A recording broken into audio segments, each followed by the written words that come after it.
今日分享個蘋果雪梨川貝水，可以止咳化痰，大人小朋友都適合飲㗎。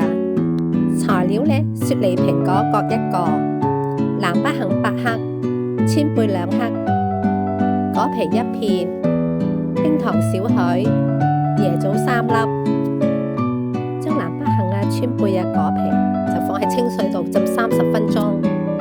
30分鐘後啦，將啲川貝就舂碎去。嗰啲果皮就浸軟刮落，嗰啲蘋果雪梨就用清水就洗乾淨，嗰啲蘋果皮同埋雪梨皮就留翻嘅，個心就唔要嘅，切細嚿啲煲嗰時就容易出味嘅。將全部嘅材料放喺6碗水約心好耐，大火煮滾，再轉細火煲30分鐘，再焗15分鐘，咁就可以飲噶啦。咁就完成一碗香甜嘅蘋果雪梨水噶啦，希望大家喜歡。